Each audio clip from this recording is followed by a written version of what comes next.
Hello and welcome to Surrogacy Australia's webinar. I'm your host, Anna Mackay, and my co-host, Michelle, and her husband, Glenn, live in Wollongong with their two children, and she has birthed two children as a surrogate, Alice in March 2019 and Isaac in November 2020. Michelle works as a nurse at IVF Australia, and that is where she met one of the dads, Dr. Shadi Kashaba.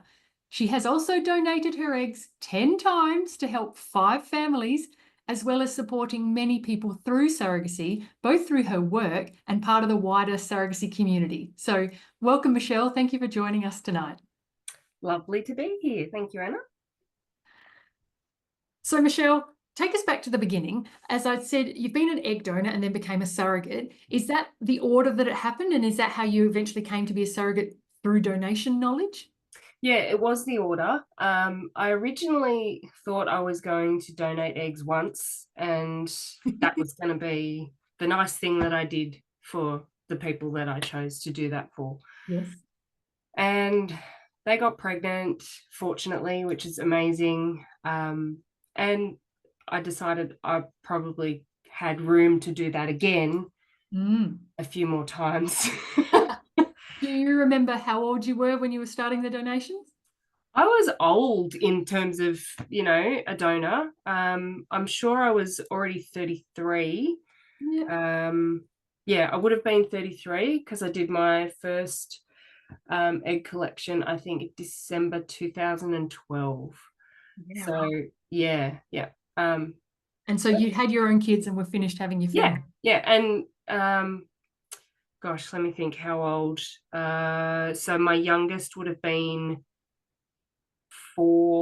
just turned 5 at that point. So they were 5 and 8. Yeah. Yes, excellent. And so then it became a little bit addictive in some ways, going, I could keep helping here. A little bit. Once you know that you've got a limit, you kind of feel like you need to fulfill that limit. For those that might not be familiar with what you're saying, what do you mean by limit? So in each state, and for New South Wales, particularly for me, you have what's called a family limit. So you are allowed to donate for a maximum of 5 families. Doesn't matter how many children they have per family, but you can help to create 5 families, but that includes your own. So any clinic recruited donors will only ever be allowed to donate to 4 families, always reserving 1 spot for their own potential family as well.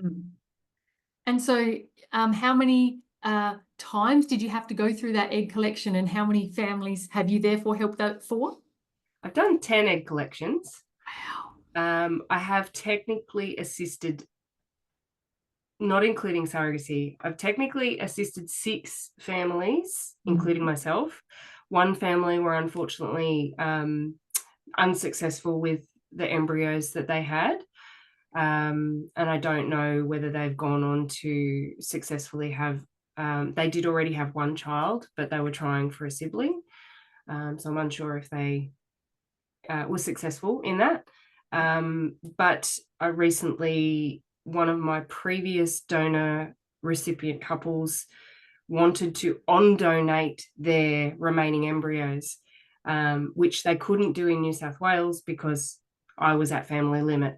So they exported them to another state, and that has resulted in another pregnancy. So, yeah. So very lucky for all of those families. Very good. The one that you said you're not sure about, clearly you've lost touch there, but the classic question is, have you kept in touch with the others where the babies have been born? All of them, yes, I have contact with all of the other families. The one that's currently pregnant from the on-donated embryo, I don't know them. That's not a process that I've been involved with because those embryos technically no longer belong to me. But I've been updated and, yeah, really happy to hear that they've been successfully pregnant. I think that baby's due in August. Right, wonderful. Yeah. So then you're in that community, and often there's a bit of a crossover between donation and surrogacy. So is that where the seed was planted about potentially being a surrogate, or do you remember some other process happening? I didn't really ever picture myself as being a surrogate. I thought, eggs I can do, surrogacy, that's a little bit more intimate. It's a whole other level. And obviously it involves partners, family, and everybody else in a more intense way. I was worried about how my husband would feel about me being pregnant with other people's children, or child. I was only planning one to start with. And how was he with it? Fine. Like he's been incredibly supportive throughout everything I've done. I think education for him was really important, to know that I think often when people with no information about surrogacy hear that you've been a surrogate, they automatically think that, oh, well, but is not your biological child? Like, how are you giving away a child of your own? And so I had to educate him on how that process works. Sure. And he was like, oh, yeah, okay, that's fine. So we went through the motions, did all the counselling and all that sort of thing. And yeah, he was very much my number one supporter. Excellent. Yes, they're often the unsung heroes of this, the Mhm. partners, aren't they? Yep. Still is. Still is. I did a webinar once with the partners of surrogates, which I think was a really powerful resource as well to create for people to listen to in Yeah. the future. So then how did it happen? The seed was planted. Did you go out of your way to try and find people to be a surrogate for, or how did the conversations come up? I think it was because I knew that Shadi and his partner were in the market, so to speak. Mm-hmm. I knew that, and we had, discussions. It was a really weird situation because we did work at the same workplace, and it was quite open conversation about what they were planning, and I just figured I could be that person to offer to them, and I did jump into that deep end. I needed to make sure that my husband was on board, and we had all the right things in place before offering to do that. Did you know they were looking for a surrogate because they were exploring overseas surrogacy, or it was just sort of they were just knew that that's what their plan was? They were wanting to start a family. They were still exploring the option for an egg donor. They knew who they wanted to ask to be their egg donor, but weren't sure how that was going to be received or if they would be willing to do that. But yeah, that all went very well. And they did 2 egg collections to bank a total of 5 embryos. And so I think the point you made before about, 4 years from looking for IPs to birthing, I think mine was probably quite similar. It would be at least 3 years. Yeah. Yeah. So it really is that marathon. We need to be prepared. Yeah. Did that feel at the time, oh my gosh, this is so slow, or by the end it felt like the right amount of time? I think if it was a faster process, we potentially might have had more hurdles along the way. I don't know what precisely, but I think it set us up really well with good lines of communication and being able to have open discussions about all sorts of things, and create a friendship that wasn't necessarily based around surrogacy, because we didn't really know what the time frame was going to be before we might actually have a transfer. So we spent more time just hanging out and doing stuff and being friends. Yeah, excellent. And taking that to building that friendship with each of your partners and your children as well. Sure. How were your own children with the idea of surrogacy? They were absolutely fine about it. They are very open and accepting people. They had seen egg donation come and go over, a period of several years, and they were a bit blasé, if anything, in a sense that it was like, oh, okay, just the next thing. Mum's doing the next thing now. Yeah, this is just the next thing. Yes. I've got lots of questions to ask you about things more broadly about surrogacy, but let's capture your journeys a bit. You then went into the counselling and legals to prepare for the first birth, Alice. Is there things that you can remember about that process or the pregnancy and birth itself? What springs to mind about the first journey? Not so much about the counselling and legals. That was all pretty straightforward. We didn't have any issues with any of that. Not that I remember. It's now, a few years ago. Yeah. In terms of the first pregnancy and birth, expect the unexpected. Right. Can you give an example? I had two very straightforward, very low risk, low key pregnancies with my own children. And Alice's pregnancy was a little bit different. I had gestational diabetes. I was turning 40 during that pregnancy. She was breech, so I was then thrust into having a cesarean section, which as a midwife kind of freaked me out a bit, but I also knew that it's totally okay. Yeah. But again, sometimes surrogates come into surrogacy because we had fairly smooth pregnancies and births, and we feel that we could do it again. And so you had the different. Everything different. Yes. Everything different. Yes. So yeah, and just being able to navigate some of those changes that you don't really have a lot of control over is important to do as a team. Yes. I'm going to take us back to the photos then, because we've got a couple of your pregnancy there. Just going to share, and I'll just use that as an opportunity to say to people, you're welcome to leave the webinar at any point in time. You don't have to stay to the end, but obviously we're going to keep going. And, this is also your chance to ask questions. Was there one more thing I was going to say there? When you were talking about expect the unexpected, was there certain things in your team then was there any conflict that arose about differing opinions of how things would go? Because sometimes conflict is actually good in the long run for a team because it strengthens you. But is there anything that springs to mind there? I don't think it was conflict so much as how to work out what the birth plan would be on the day now that we were forced to be having a cesarean and going into theatre, and who was going to be in theatre, and at what point do I hand over that baby that I actually want to do as part of my journey. That's the gold at the end of the rainbow. And navigating that in the week before theatre wasn't difficult in terms of making a decision. It was difficult for me to feel like I wasn't putting them out because this was their baby.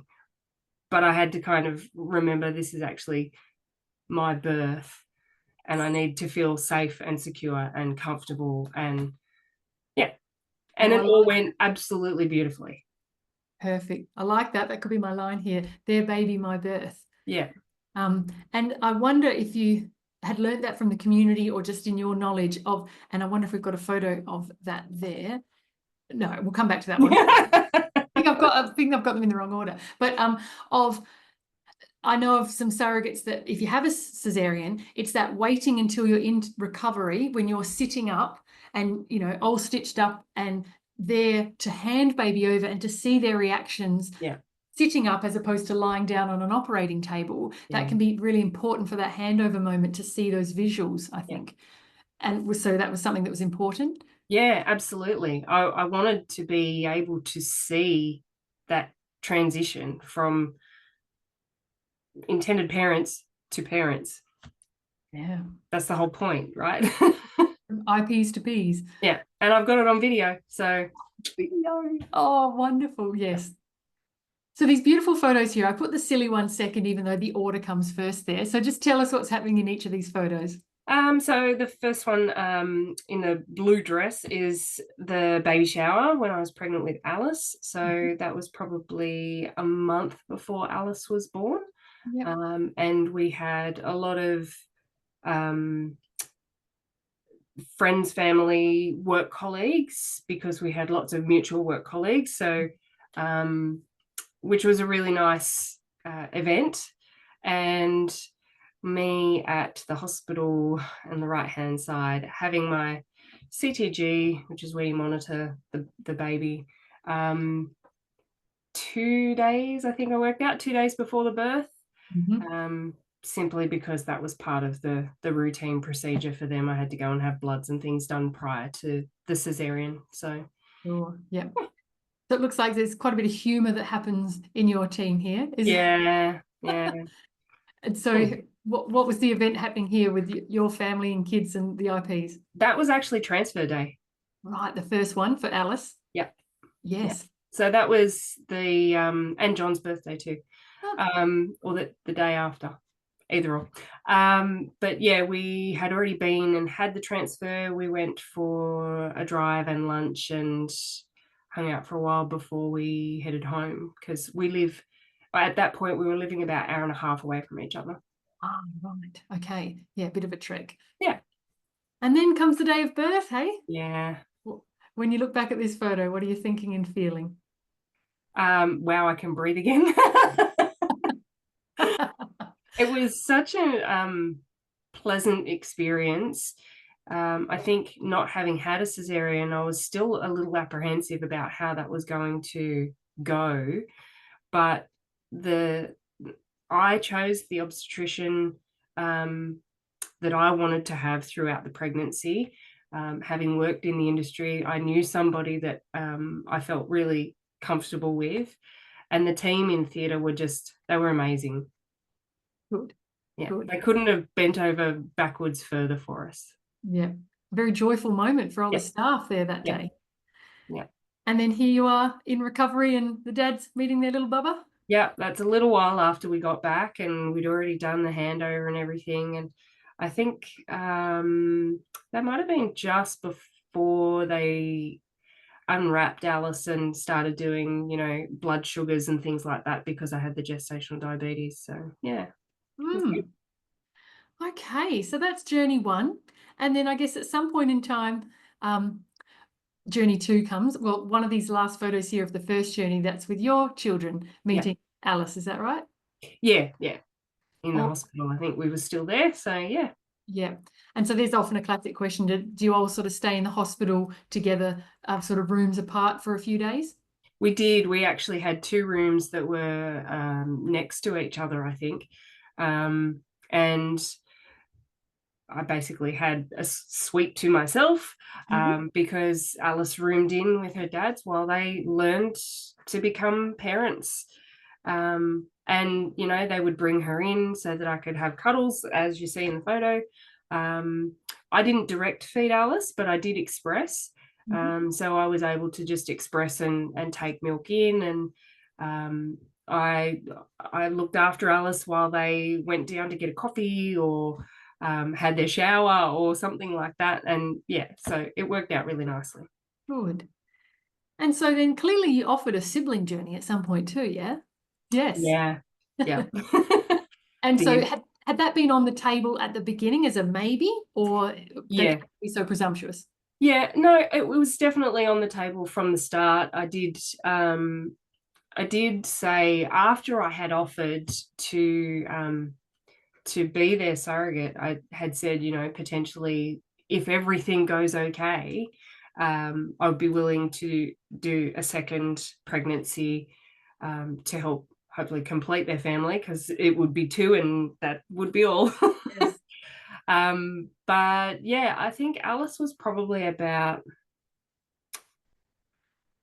maybe only even 5 months. And I said to them, are you still considering having a sibling? Because unfortunately, my time is running low. At that point, I was 40, nearly 41, and I didn't really want to be having pregnancies much later than I was already planning. So yeah, we kind of moved the ball a little bit more quickly than maybe initially first thought. and the two kids, Isaac was born 20 months after Alice's birthday. So, and that was through COVID. So very Yes. different pregnancy in terms of, they attended many of the appointments for Alice and could only really FaceTime in for appointments with Isaac. And even ultrasounds and things like that, they weren't able to be physically there. It was harder for them because they had a toddler. Yes. But the restrictions meant that they couldn't be there anyway. Right. So it was a bit trickier to navigate in that regard, but we basically just carbon copied the same process, I guess. Yeah. The difference being this time, though, they were actually allowed to come into theatre. Okay. So we did hand over in theatre for that. Okay, right. Yeah. Having that second pregnancy during COVID, did that impact you emotionally in terms of it not being what you had signed up for and thought would happen? Was that disappointing, or what do you remember? Look, I think it was okay. Yes, it changed what was possible, but you know what I'm like, Anna. I'm pretty cruisy, and I'll just go with whatever the flow is. And I'm thinking that because it was your second for them, you already had this track record with them. They were already in your life in terms of anticipating, are they going to abandon me? Yeah. They were still already in your life with a toddler. So you knew they were going to be there, perhaps. That's right. And I have no doubt that it was harder for them than it was for me to not be able to attend those appointments. Yes. And be as involved as they would like to have been, more similar to the pregnancy with Alice. I'd like to think that we did it quite well under the circumstances. I feel like we did. I hope they feel like we did too. Sure. And one thing that was different, I think maybe you were saying that to me before, is that either due to doing surrogacy together or also opportunities came up in terms of Shadi then moving moving sites within the same clinic to work separately when you embarked on this surrogacy journey. So then he even second time round, or even first, it's not like he was seeing you at work and seeing your belly and just kind of being close and around his child. He therefore had so that was only, whatever social contact we were actually allowed to have at that time.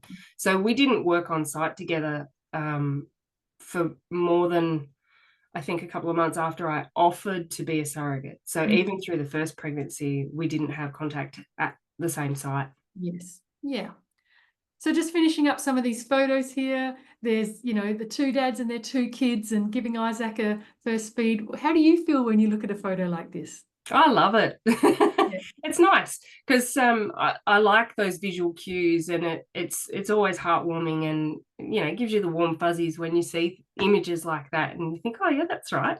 Yeah, I did that. And Alice pointing at her little brother, and and I mean, it's a really candid photo. It's not the most nicely composed or anything like that, but it just is exactly what it was like. Yes. And I love, like, Shadi's a doctor, right? But here he is as a dad in his track pants, holding his toddler. Yeah. While they look at their newborn, and it's just casual and family, really, isn't it? Yeah. It's beautiful. And then here you all are, just last couple of photos here of I think that was the last day. Yeah, in hospital together. Yeah. I think I've got one there where you're all looking at Isaac and Alice is pointing at him. And then a bit more of a close-up with you all. Yeah. And then you shared with me just tonight, webinar, you caught up recently. So I quickly added them into the presentation. So what's happening in these photos? Well, we caught up on Sunday. We were in the city and, take the opportunity when we can to meet up. So we had breakfast together at the grounds of Alexandria, which is a nice place to go. They do lots of themed things. You can see all the pink Christmas trees and everything behind. They still had all that set up. So we went and all had breakfast together, and you can see the kids are much bigger than the previous photo. Alice will be 6 in 6 weeks, and Isaac has just turned 4. So yeah, crazy. Wow. So I'll stop the share there, so then we can go back to the bigger version of just us. Hang on, I'm just close that so I can see everything. So as you said, the kids are a bit older now. What's the connection like with the kids now? Are you that auntie? Are they comfortable with you? Or are you a bit of a stranger? I think because we catch up a few times a year, and when I say a few, sometimes it's, 2 or 3, sometimes it's 4 or 5. It just depends on, everybody's lives. But we send photos and we keep in touch. Physical catch-ups, the kids are a little bit, they know who we are, but they're still a little bit shy and standoffish initially. And then after 10 minutes, they're absolutely all over us and, showing off, kid stuff. Yes. Look what I can do. And it's good fun. I know that sometimes I get referred to as Auntie Michelle, but I don't think that's certainly not expected.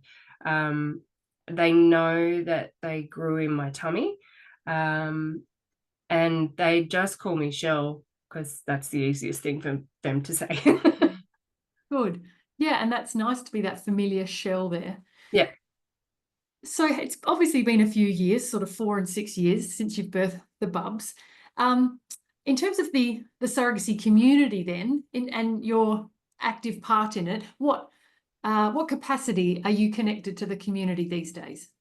I've stepped back from the community quite a lot since Isaac was born. I was just really time poor in that regard. And I had lots of other things that I wanted to focus my energies on. So I stepped back from the surrogacy communities, but obviously still have some contacts with other surrogates. And now my main connection to surrogacy and the donor world is through work. So I support the patients that we have that come through in any of those sort of in those positions, really. Mm-hmm. I might come back to the work thing. When you said you keep in touch with a few surrogates, tell people a little bit more about who you keep in touch with. A handful of my very special people. Yes. And I think divulge no more. No, and I don't mean their names, but I think either your group is called or it's known to us, because maybe in Adelaide we've got it too. There's called like the OGs, like the originals. Because I suppose rewind 8 years or so ago, there wasn't much surrogacy. I mean, there was some, but so then there seems to have been in our generation, we're now the elders that have done it. And so you've got a group of ladies that you've maintained contact with? Yeah, we're all retirees now in terms of surrogacy. So I hope. But pretty sure that was the plan. Yeah. But we still have some very, very deep connections. We've gone through the trenches together and supported one another through really awesome times and some really awful times as well. So we've maintained that connection and a really lovely friendship, which is now more about catching up with each other and hearing about our own families and things like that, and less about surrogacy. Surrogacy is what brought us together, but it's not what keeps us together. That's beautiful. And you've essentially answered that question. Why have you stayed connected to these women that you might have connected because of surrogacy, but you now genuinely value each other as humans? Yeah. And now we all have a tattoo together. So pretty special, right? What a group of women in your life, hey? Oh, here it comes. Here it comes. Has everybody got the same one? A similar version of the same thing. Yes. And so that was, for those that are listening to this on a podcast, they're interwoven lines, essentially. It's a Celtic sisterhood knot. Beautiful. There you go. Beautiful. So back in the days when you were more active in the community, like any community of workplaces, sport and whatever, there is positive and negative challenging parts. I think you've kind of talked a bit about the positives there in terms of this small sisterhood group that you've come to find.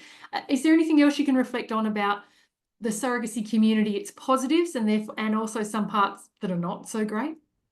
I think the networking is the absolute gold star,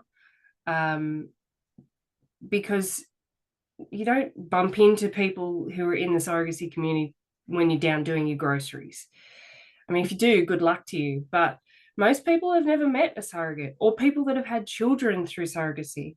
So networking those people who are in the same boat, maybe at different ends of the boat, but they're in the same boat, and they can share information, share stories, what's worked well, what hasn't worked well, I think is really the heart of what that community was trying to achieve. Yeah, I think that sums that up well. In your work, I'm just wondering if you mainly see people who have got to the point of surrogacy, or do you ever see people who now need a surrogate? I'm thinking, is that similar advice that you would give people about how to network? Yeah, it is. Always try and send people in what I think is a nice direction to be able to do that kind of networking. And they need the support as much as the next person. And we kind of see them, I don't know, at varying stages of that journey. So it could be that we've seen them through their own fertility journey and now they're at a point where they are looking at needing a surrogate, or it's this is the first attempt at them trying to actually have a child for whatever reason. So it just, yeah, it varies. Yes. Yes, so you've got a unique insight here from the community and your work. Yeah. Are there any changes then that you'd like to see for surrogacy in Australia, either within your workplace and a medical point of view, or just more broadly for surrogacy in Australia? What you'd like to see or where you think it'll go? I think making it a just more visible presence. You know, if you normalize these things, then they're more normal, aren't they? Absolutely. You know, when you're looking at a difference in classrooms from, you know, where you might have only had one child born through assisted reproduction to a handful or more in the classroom, they all have something in common, but no one's actually really sharing that information. So, well, unless they're in my classroom, because you yeah. yeah.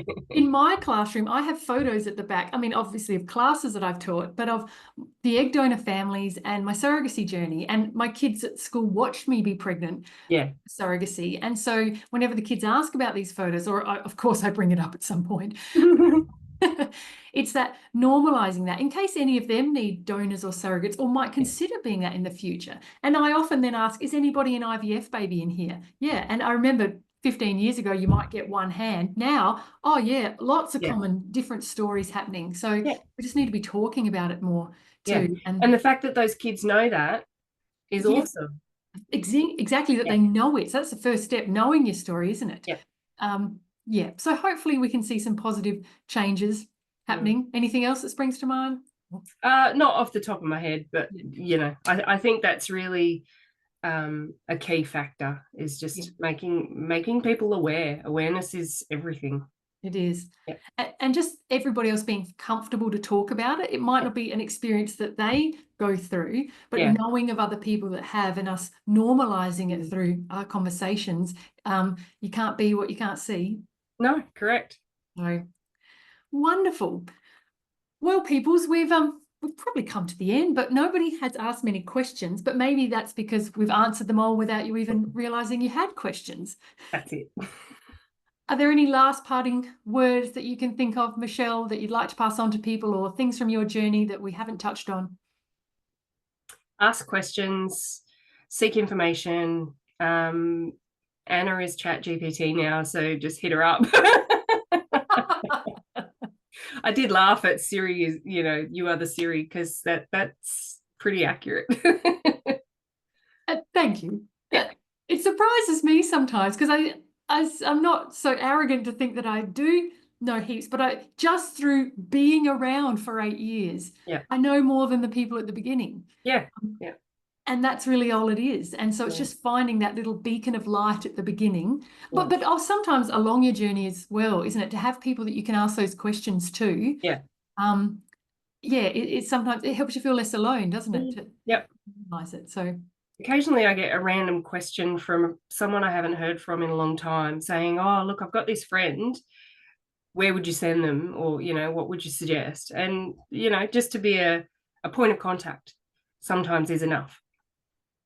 Indeed, and just normalizing it, going, oh, Mm. wow, you know of a real surrogate? Yeah, my friend Michelle, she's Yeah. really done it Yeah. twice. Yeah. Who Who knew? knew? Yes, Michelle's army, having babies and helping babies. Let's not. I bet your own kids are fairly proud of you. Yeah, they are. Yeah, Yeah. wonderful. Pretty fortunate. Yeah. Well, you've done a good job. We're proud of you too. You've helped so many people through your egg donation, your own surrogacy journey, and continuing to help educate people through your work and guide them when they're actually on that journey. Good work. Thanks. Okay, everyone. Well, we might sum it up there. I'll say thank you for joining us. We hope you found it useful. The next webinar will be in a couple of weeks' time, so head to our website and look at all the dates that are happening there. If you still have lots of unanswered questions or would like them answered privately, consider joining SASS so you can be connected with a mentor to have them answered in that one-on-one setting. I like to say, let's change the world one conversation at a time so we can educate more people about how surrogacy works in Australia. See, this was already planned as part of the script, Michelle. And so this and because when you were saying that, I'm like, you speak to what I believe in. But it's one conversation at a time. And it feels like it's a slow journey sometimes to just do that. But I feel that everybody, particularly IPs who are looking for a surrogate, you just have to start being brave and having a conversation with somebody, not necessarily asking them to be your surrogate, but just by talking about it, you get comfortable with that story. So these webinars can help with that too. So because it can be lonely and overwhelming in the beginning, but there's plenty of support in the village if you go looking for it. And as the saying goes, it takes a village to raise a child. And in the case of surrogacy, it takes a village to make a child. So welcome to the village, everyone. Thank you all for joining us. Thank you, Michelle. No problem. Thanks for having me. A pleasure. I'll talk All to you right. later. Talk to you later. Good night, everyone.